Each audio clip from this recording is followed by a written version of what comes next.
Olha, pessoal, como eu citei aqui o provérbio 18, veja só se não é a mesma coisa que o Senhor Jesus está dizendo lá em Lucas 6, verso 43. Olha o que o salmista disse aqui. O verso 20 do capítulo 18 de Provérbio. Para aí, cadê? O capítulo 18, para aí. É aqui o capítulo 18. Olha, veja só. Do fruto da sua boca o coração se fartará. Presta atenção. Do fruto da sua boca o teu coração se fartará. Do que produzem os lábios, a sua alma irá ser abastecida. Veja se não é a mesma coisa que Jesus está dizendo. O homem bom tira do seu tesouro, que é o seu ventre, o seu interior, o seu coração, tira boas coisas.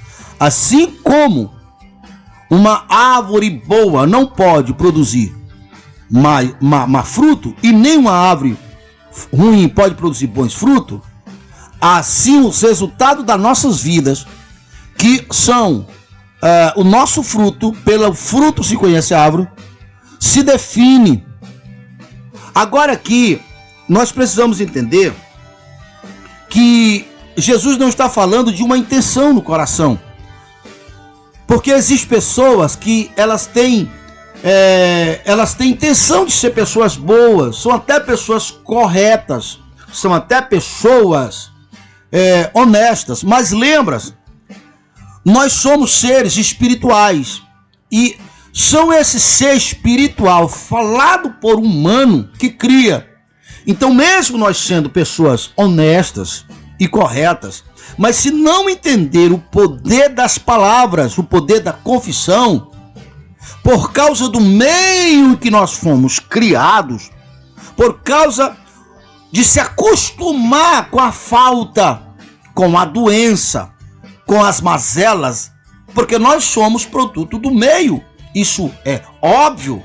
Então a gente acostuma falar assim e achamos tudo normal. Repito o que eu falei anterior.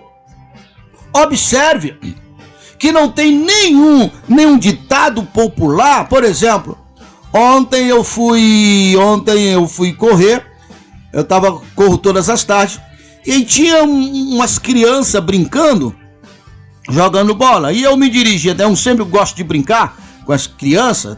Eu ia correndo e tinha umas crianças jogando bola e eu fui em direção. Um deles estava com a bola, tipo brincadeira.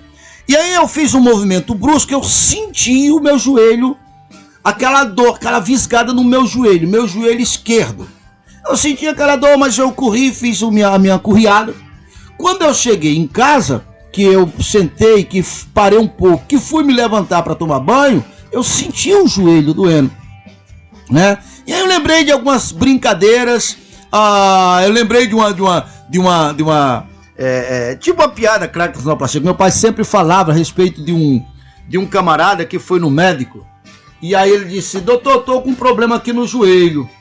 Aí o doutor olhou para ele e disse: rapaz, eu já sei do que se trata, não vou dar uma olhada não. Pode. Disse: mas não, doutor, eu quero que você dê uma olhada no meu joelho. Disse: não, rapaz, isso aí não é problema de doença não, isso aí é questão da idade. Como assim, seu doutor? Você já tem aí uns 5 pontos qualquer coisa? Pois é, então é problema, isso aí é problema da idade. Disse: não, seu doutor, esse outro joelho aqui nasceu no mesmo dia que esse nasceu, e esse aqui não tá doendo, então não é questão de idade.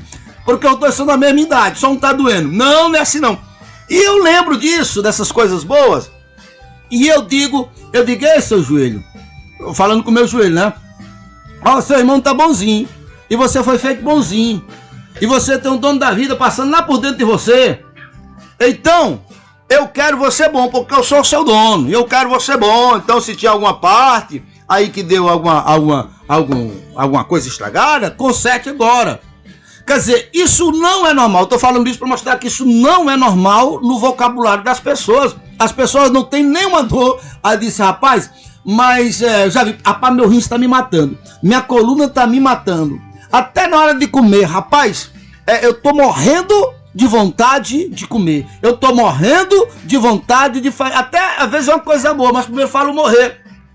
Aí não, eu quero colher uva. mas eu estou jogando aqui na minha terra, no meu canteiro, veneno. Mas eu não vou esperar colher uva se eu estou plantando é veneno. A minha intenção é colher uva, mas eu estou plantando é veneno. Então o que eu estou falando? Então as palavras, elas são do que eu falo, do que falamos, é o que nós produzimos. Jesus disse, e aqui o salmista está falando exatamente a mesma coisa, do fruto da boca o coração se farta. A morte e a vida estão no poder da língua. O que bem utiliza, come do seu fruto. E o que, aí está aqui, o que bem utiliza. Tiago já falou, se eu não estou enganado, lá no capítulo 3, que o homem que domina a sua língua, esse homem é poderoso. Então, lá ele diz, olha, uma pequena chama é suficiente para incendiar uma floresta inteira. Ele está falando isso para dizer que pequenas palavras são suficientes para destruir nossas vidas. Mas também, no lado positivo, segue o mesmo princípio. Mas para isso, a gente precisa despertar a nossa consciência e saber que é assim. Fale com você, fale coisas boas. Eu falo com o meu corpo. Existem pessoas que ignoram, mas Davi falou isso. Ó, minha alma, não tem razão para você ter medo, porque ele que é o maior, que é o todo-poderoso, ele já curou o seu corpo, já sarou todas as feridas. Como eu tenho ainda 3 minutos, deixa eu olhar aqui. Eu estou aqui em Provérbio, essa passagem que eu acabei de falar, que eu acredito que era Davi falando com o seu próprio corpo, no capítulo 3. Mas veja só, quer ver um exemplo? A briga, a luta de Davi com Golias. 2 coisas importantíssimas aconteceu ali, que se você despertar, eu tenho certeza que a tua vida muda. A coisa número 1, olhando para a promessa de Abraão, Abraão disse, Deus disse para Abraão, se alguém tentar te matar, ele morre. Se alguém falar que vai te matar, volta para ele, morre. Que foi assim, por causa disso, que Deus teve que eliminar todos os primogênitos do Egito, porque eles tentaram matar o primogênito de Deus. Então, o gigante disse para Davi, menino, eu vou te matar. Pronto, já morreu, porque o que ele falou para Davi, que era ungido, voltou para ele. E aí o que aconteceu? Davi reiterou, que Davi não era nada bobo, disse, ei, eu vou te matar, tu e os teus companheiros que estão atrás de ti, e eu vou entregar os corpos de vocês para as aves do céu, que era o urubu. Então veja, Davi falou antes de fazer. Esse é um princípio, amigo.